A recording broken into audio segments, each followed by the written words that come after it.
Well, good morning, fellas. My name's Patrouski. I slept 7 hours last night, so I'm feeling pretty good in terms of Shiny War. And welcome to another PokeMMO stream recap, your daily source of tips, tricks, information, discussion, anything relating PokeMMO. We discuss every single day here, especially during Shiny Wars, okay? I believe today is day 20 or 21 of PokeMMO Shiny Wars. There is a, I think it's 20. There is a season change, or 21? Might be 21. Let me double check. It's 21. Everything is bleeding together recently, man. Today's the beginning of day 21, okay, of PokeMMO Shiny Wars. And in about 8 hours, there will be a season change. It will become spring in game. If you're looking for a shiny hunt to go do during that time period, Croagunk is a really good bet, okay? Croagunk is going to be a horde with Stunfist, I believe, at a few different locations. Icarus City in the grass, it looks like. I think Icarus City, Route 8 Unova, or Icarus City Unova in the grass seems to be your best bet. That should be a ×5 horde. I think it's gonna be like 40-60 with Stunfisk. So it's gonna be a really cool shunt. Croagunk's a great shiny. Probably one of the biggest rarity jumps is from Croagunk going from being a really tough single encounter hunt, arguably a little eggable, but like, you know, not really, to now being a ×5 horde 60-40 split. So get your Croagunk while you can, fellas. It's gonna be a huge unlock for a lot of shunters. Now we have a lot of news to actually go ahead and cover today, so let's go ahead and jump into it. First things first, we have our typical PokeMMO Shiny War leaderboard update. Okay, ETG is still in the lead over Eclipse. I'm actually gonna refresh really quick. ETG is still in the lead over Eclipse by about 400 points or so. It's been a tough fight. Eclipse was as close as 150 points, I believe, behind at one point. So it was getting really, really close there for a quick second. But the ETG lead has been expanded a little bit, but there's still a week left of war. It is anybody's game. You got Beans here over on their little island of beans, chilling, hanging out, pretty safe, locked in third, but still have to work so hard to keep that third place locked in. I know that like that can be a ton. ETG team 2, that's what's crazy is like you got ETG team in first place, their second team in fourth place, and then they have a third team. In 14th. Just absolutely insanity, bro. Insane to have that many teams that high ranked. Just ridiculous. My team right now sitting in 10th place with a nice at least 400 point lead on 11th. That was the main thing we're really scared of, is not getting knocked down to 11th to knock at the top 10 reward. That would suck, and it still could happen, which is why we need to grind so hard. But 4th to 10th are all really, really close. Like 4th to 10th are like 400 points apart. So the same difference between first and second is the same as 4th to 10th, or like 10th to 11th is the same point difference as, you know, 4th to 10th. So 4th to 10th could shuffle around anywhere, man. It is anybody's game in those rankings, and the final days are really going to prove who wants it more type beat. Next up, I want to show you guys, this is like an upgraded, honestly, PokeMMO Shiny Wars leaderboard. In my opinion, this leaderboard is low-key kind of just better, but obviously it's all personal preference. This one's dark mode, which is I really like, as well as you can see live updates. You don't have to refresh. The other leaderboard you have to refresh every so often. This one you don't have to refresh at all. You can just go ahead and like keep track of it and watch things. You also get to see MVP rankings on the side very clearly when using this leaderboard. This is called, I can link this in the description of this video, so if you want to check it out, it'll be down in the description. But you can also see what shinies like people are hitting, or what points people are hitting in live time. The last top 20, you know, latest 15 shinies. You can see Aqua just got a plus 40 point shiny. XGY got a plus 15. Umbreon on the go got a plus 5. You know, Zempet's got a plus 10. I think it's really cool to see people's team names and people and players individually and see who is grinding. Seeing this top 10 list is really cool. So there's a lot of extra information and data available on this like community funded website. So shout out to Yinsu for making this. I'm sorry if I butchered that name. This has been an amazing resource that a lot of people that I know have been using. Next up, we officially, it's funny, like Shiny War isn't even over yet, and they've already uploaded the Shiny War feedback thread. Now, this is really important. They want to listen to the community. It's really important. I think so far, every single year, the event has gotten so much better. Like every single year, Shiny War is improved. And I think this year is the best Shiny War, but that doesn't mean there aren't still things to improve on. I think one of the biggest discussions that should be talked about, I don't even know if it's been brought up yet in the comments, but one of the biggest discussions is the swing difference of certain spots being +3. Like a good example is like Swinub, the Swinub spot with like Jinx and stuff like that. The fact that Swinub is +3 and that Jinx is like +30, and you got to sit there until you get like a Jinx or whatever. And the fact that that's a 10 times point difference. It's one thing when like every spot's gonna have like a good hit and a bad hit, like that's fine. And if the bad hit is 15 points and the good hit's 30 points, that's fine. But when the bad hit is 3 points and the good hit's 30, it just creates for a lot of extra RNG, unfortunately, in the war. And the reason we do a month-long war is to alienate as much RNG as possible. So it feels a little bad to add a little bit more RNG back in with that like severity of phasing. But it's just, that's just kind of, I don't know, that's also shiny war. And also like, you have to factor in the unique species bonus as well, like that. But that, yeah, it's just tough. So hopefully we'll see better balanced spots a little bit in the future, but that's tough to do.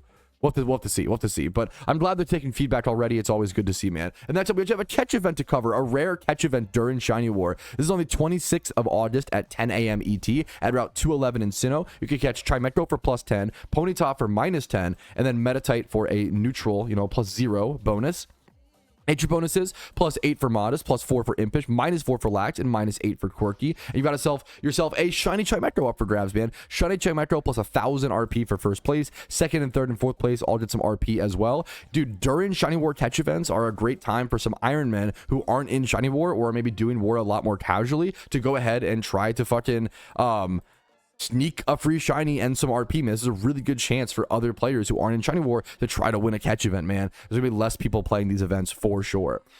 Next up, one more catch event, but this is a really important one. It's happening actually tomorrow. By the time the stream recap comes out, this is actually going to be already over. So my apologies, I didn't get to it quick enough, but hopefully you guys have been following up on this. This is the week 7 catch event. It's just it's part of the 8-week qualifier catch event where at the end, at week 9, they're going to be giving away a shiny Zorua, a shiny Archon, like multiple rare shinies, and you have to qualify for that tournament by playing the 8 weeks of competition. So I'm hopeful that I can wake up in time tomorrow at 9 a.m. to make it to this catch event. That's the most important thing that I need to worry about, honestly, right now, is being on time for this. And I'm going to be catching one Pokemon, submitting it, and then going back to Shiny War is my plan. And then finally, dude, it's been a while. I wanted to cover the Vanity Magazine. I've been really low energy and really exhausted because Shiny War is just so intense, right? Literally the other day, so recently I played 22 hours, slept 2 hours, woke up and played 16 more hours. And then yesterday, I played 24, slept 3, and played for 16. So I've done that twice now in the past like 5 to 7 days. And I hope to do it again somewhat tonight. I think hopefully tonight I go to bed at like 4 a.m. or some shit, 4 to 6, we'll have to see. Because I do need to make sure I can wake up in time for that catch event. That's gonna be the most important thing. So there's a lot of things like that. I've already covered that catch event in a stream recap to Rake, but it's a really cool one, the shiny Charizard prize catch event. Anyways, Granola's Vanity Magazine, dude. I love what this guy has been doing. He is a staff member of PokeMMO, but he also just does a lot of stuff for the game, for the community, just out of the love of his heart, man. It's really cool. And what I liked about, so he does this little like Vanity Magazine, and it's a way to, number one, show off and let other players flex what's going on and what their vanities are and their drip and all these things. And then he also talks about like fashion stuff in PokeMMO, which I think is really fucking wholesome, dude. I love that he had, like, my favorite part of this post is he talked about like, since this is a gold inspired vanity, you know what goes well with it. He brings up like the fucking color chart and is like, using a complementary color of your base color also tends to work very well. So in this case, like violet and purple would contrast well with the gold. Like this is so cool, man. I love this thought process. I love caring about vanities like this and caring about these elements and parts of PokeMMO, dude. It's just pure passion and it's pure love of the game, and I always love shouting out stuff like that. So shout out to Mr. Granola, who's been continuing to do that, man, doing a really fucking good job with the Vanity Magazine and pretty much all his work in PokeMMO. Okay, now lastly is my little quick update. I'm currently sitting at 13,000 encounters in my current hunt, and I am at 293,000 encounters on my trip, and then I think I've played, let's do our calculation, 584 minus 2, this can be close enough, 225, about 360 hours in War so far, and I've got about a week left. So if I put at least 100 hours into the final week, I should be at 460 hours played in War, but I would like to be at like 470. I think that's my goal, 470 hours played in War is the new goal, fellas. Let's jump into it. Let's get the hour. Let's get to work, man. This is a good Pokemon investment question. Someone basically said, yo, I have like 160 Pumpkin 2023 goodie bags, okay? Pumpkin bags from 2023. So I don't think that these, you're saying that they have not really gone up in value over the past 3 years, which is tough, 2.5 years. I think there's been a big shift from Vanity. Like, Vanity's sealed product used to be so good, and I think the game and like the goals of players have shifted. People don't care about Vanities nearly as much these days from what I've seen. I could be mistaken, but for what I've seen, they really care about shinies. So the good sealed product has gone from like pumpkin goodie bags, lunar near envelopes, yada yada yada, to mysterious balls. Mysterious balls are just like everything now. So I'm sorry that happened. I'm sorry you made like a rough investment that like didn't pan out, and that just happens. It's why it's good to like diversify your portfolio, and why it's good. It's why it's also good to buy the like sealed product. Dude, what's up, Harry G? Yes, it is true. Yes, it is true. We don't have any more extra information. We have no like release date. We have no I don't know if it'll be like a separate region or a new. We have no extra information, but it is true. Anyways, back to the pumpkin bag question. So pumpkin goodie bag 2023s, right? I guess if I were you, you're asking what should you do? Should you sell them? Should you should you hold them? Whenever I make a rough investment, I just hold it. In my opinion, it's up to you. It's how much capital you have right now. Like, having a lot of capital heading into the upcoming event season is really important. So if you want to potentially make a better investment, you could liquidate these. You'd make like 6 million Pokeyen by selling these. These are 160 of them for at 38k a piece. You'd make like you'd make like 6 million Pokeyen, which is good Pokeyen. And then it would just come down to spending that on a better investment this year. So you have two options. You could liquidate and take a net loss, a small loss, or like, and you'd show neutral and try to make a better investment, or you could just hold. Usually I just hold. He basically said like, I'm not in a rush to sell. Yeah, I normally just hold because there still is a chance that these go up in value in the future. There's a chance that vanities get reworked. There's a chance that just interest rises in one of the vanities within them. There's a chance that a shift happens within the game. Right now, there's more focus on shinies than vanities, but we don't know what that was not the case, 3 years ago, or even like 5 years ago. Shiny hunting was like an embarrassing thing in Pokemon. Like, nobody shiny hunted. So like, things just changed so much, man. Things have changed so much within this game in the past 5 years, and things will continue to change. So it's just up to what you want to do. If I were you, I would hold, but I think there's no wrong option. Liquidating and taking a small loss and getting that capital back to make a better investment this year is a very good option, and holding for the long term is a very good option. I usually just hold personally. Hey, Bet, how many alt accounts do you recommend we have, if any, and for what purposes? I think the alt account that every single Pokemon player should have is a storage alt account. So just creating a character and taking it to the nearest city in the first region that you load up into and having it sit at the PC. Each new account has, what, 11 or 12 free PC boxes, right? And PC expansion drives are super expensive, dude. To expand the PC on your main account, to get a PC expansion drive, honestly, they're cheaper than they've ever been, but they're still 1.24 million Pokeyen. You could pay 1.2 million Pokeyen for an expansion box, or just make a new character and trade the Pokemon between the mail. It's going to cost you a little bit of Pokeyen to trade between the mail, or having the account box. If you make your storage alt on the same account, the same login, you could use the account box to switch between Pokemon, and that's really useful. So everyone should have at least one storage alt, in my personal opinion, because that you'll reach a point within PokeMMO where you need more storage. You have too many Pokemon that you need to keep. You've got to have more storage. So that's the biggest thing, right? That's the biggest thing. And then, what's the difference between a PC expansion and a box? Like the account box, or what do you mean? I have a video that explains the account box if you're interested, but the expansion drives are just new boxes. Other than that, if you want to have alt accounts, you can, but they're really optional. If you have two devices and you want to like multi-log and play two devices at the same time and like ditto farm on your alt account, a lot of people ditto farm all the alt accounts while shiny hunting on the main. That's a very common practice. Or even have multiple ditto farming alts. Ditto farming alts are really common. Berry farming as well, because you can just wake up and like berry farm, spend like 15 minutes per account berry farming and make about 100k Pokeyen per account. Now, berry farming, I don't recommend. It's so like high risk, high reward. I don't recommend it a ton, but it is, if you're a very consistent person, berry farming is great. I also hate the idea of berry farming on like more than one account. Sounds so miserable to me, like, because it's not a very exciting activity. And I love shiny hunting, but berry farming is even more just watering berries and play. It's just so boring to me and so dreadful. Multiple Jimmy runs for accounts if you're interested. Alt accounts are incredibly good. Alt accounts are really good in every MMO, and they're no different in PokeMMO. I have a video called The Extreme Benefits of Alt Accounts in PokeMMO if you want to see more. And there's a lot more covered in that video, including like event stuff. Events, Alt accounts are insane in events. I once was able to make like multiple millions of Pokeyen within an hour during an event because I had alt accounts. So definitely check out that video. It's going to explain a lot more detail with a lot more things. Yo, congrats to Iron Crowded. Iron Crowded, bro. Who just hit the fucking 88K dry streak. Holy dude. Broken 88K dry streak. And got himself a shiny Mareep. What a dry streak, dude, on the Iron Man account. Look at the stats. Wait, the stats are insane. Wait, dude, and someone also just got a shiny Bisharp in chat, bro. Everybody's hitting all of a sudden. Dude, these stats are bonkers. Congratulations, dude. Congratulations, Crowder. Hell yeah, dude. A beautiful fucking shiny, man. Wait, I didn't know you could get that. Dude, it's been really cool to learn about all the Altering Cave drops. Someone claimed Master Ball in Altering Cave. I have to see proof of that. I haven't seen any proof or screenshots of that, so I can't confirm. That seems, I'll believe that when I see it type thing. But Lucas said, I got a Rocky Helmet in Altering Cave. I didn't know you could do that. That's a really fucking cool payday pickup. Rocky Helmet? That's sick, dude.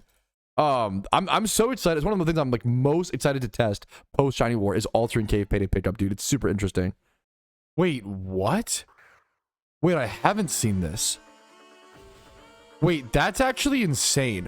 Someone just came in chat and said, Pat, have you seen the question mark in the Pokedex when you search under type? Could that mean fairy type soon? Normal, fighting, flying, poison, ground, rock, bug, ghost, steel? Question mark. Fire, water, grass, electric, psychic, ice, dragon, dark. I don't know. I haven't heard anything. That's really weird. Why would that be there? For missing no? Dude, I'm not a PokeMMO conspiracy theorist. That's actually like the most convincing. That's actually weird. That's actually weird. Because like what, like maybe it's for the future. Maybe it's like not anytime soon, but like that's really interesting. I have no idea, man. That's really, I don't know. I have no idea what that means. I have no idea what that means. Thank you for bringing it to my attention. I kind of got chills. What the hell?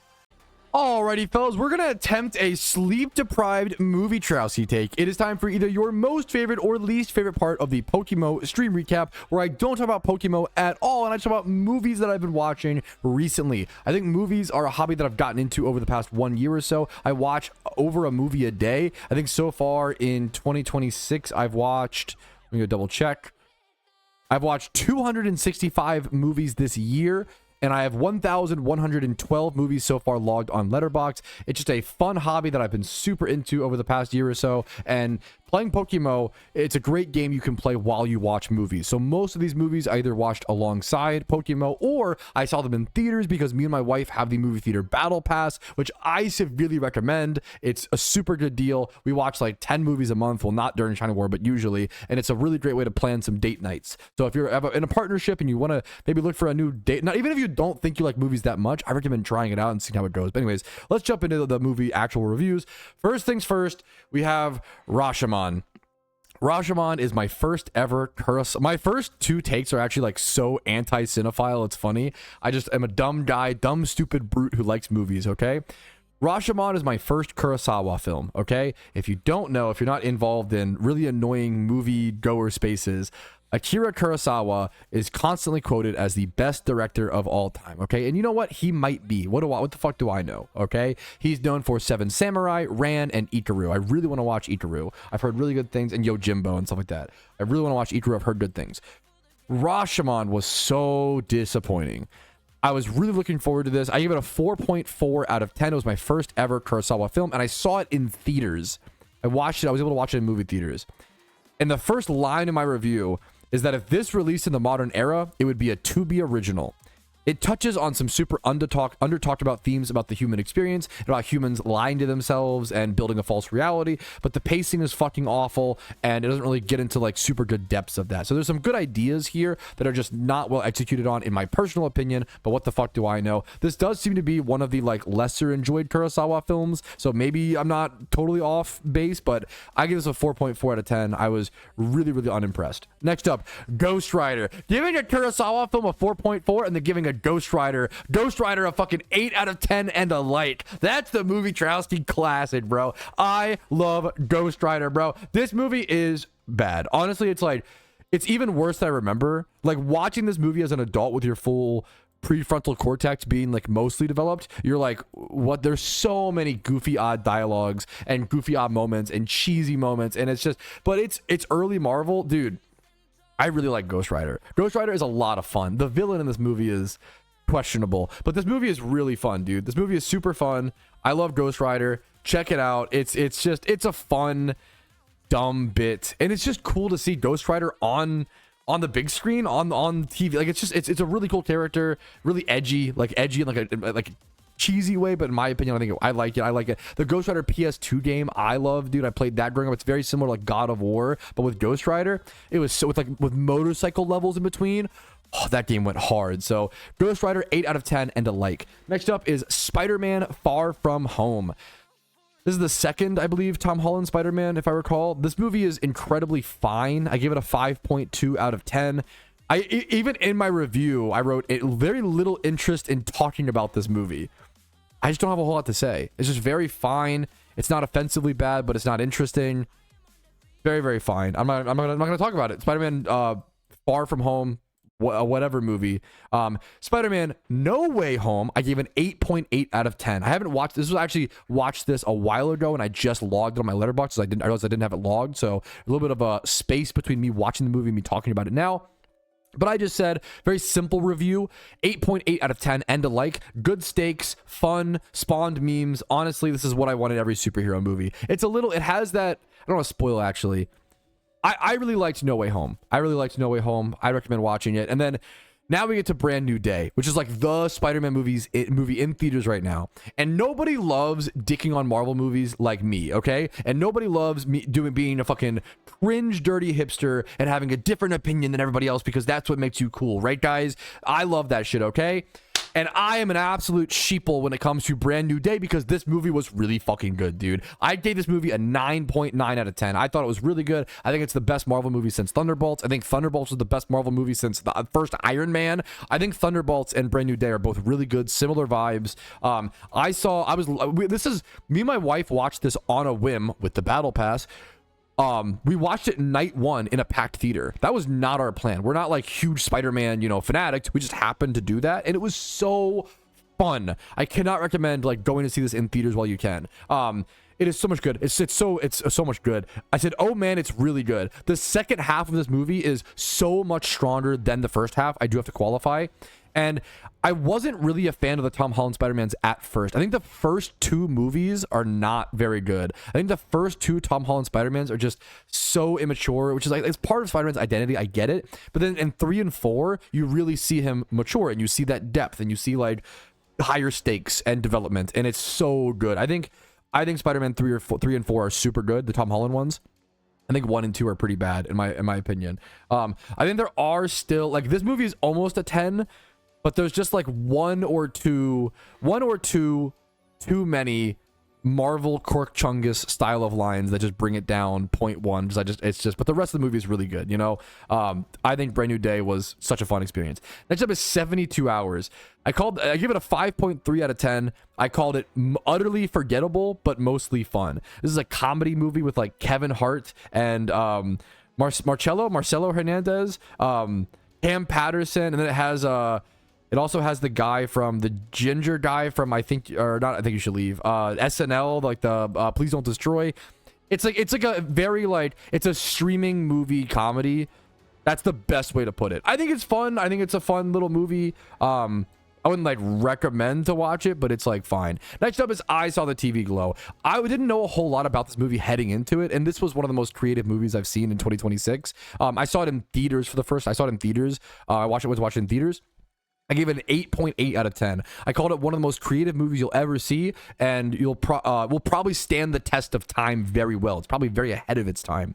The first half of this movie is pretty corny and a little, you know, like too awkward or cringy for me a little bit at times, but it honestly makes the serious stuff when it happens later on that much more impactful. So I really liked this. I saw the TV Glow an 8.8 out of 10. There's a few powerful scenes in this that I feel like will really live on in my brain. Definitely worth the watch. The Untouchables. The Untouchables. Dude, this was a movie that I watched. I went to the movie theaters to watch this movie because I heard this movie was really good.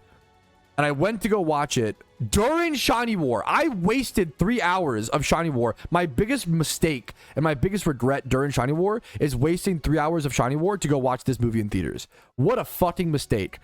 I give this movie a 2.8 out of 10. I said I wasted my time in a theater for this. I thought this movie was supposed to be good. No sobbing emojis. The only thing this movie has going for it is the story. It's like a mobster kind of movie. It's about who's even the guy is it about? I even forget now. Who's the mobster that they're trying to take down? It's about this like group of police officers that gets like rag and tag put together to take down who is it? I don't even remember. Is it Al Capone? Al Capone. That's what it's an Al Capone story. And they managed to make it so boring and so cheesy and corny, and I do not care for this movie one bit. It's cheesy and corny. It's like peak 80s if you like 80s. It's by Brian De Palma. The director is Brian De Palma, who did fucking original Mission Impossible, who did Scarface. I just watched Scarface for the first time and I loved Scarface. I loved Scarface. But then he also did this movie. It just makes me so sad. Directors are so coin flip to me. I just don't get it. To me, I don't know. I thought the Untouchables was horrible. I gave it a 2.8 out of 10. I thought it was a waste of my time. I was really bummed about it. Anyways, Vacation Friends 2. The duality of the non-cinephile. Vacation Friends 2. This is another straight to streaming dumb comedy with John Cena in it. And I fucking love this shit. I think John Cena low-key is becoming like, should I say one of my favorite actors? This movie's not that good. I'm like hyping up too much. I give it a 6.8 out of 10, but this movie like lives in my head. Like I remember this movie like so well. Maybe I honestly might deserve like a higher score. I said Vacation Friends is like not the most memorable or life-changing, but I'm kind of remembering it now, to be fair. But it is peak fun on a weeknight. I think that perfectly describes Vacation Friends 2.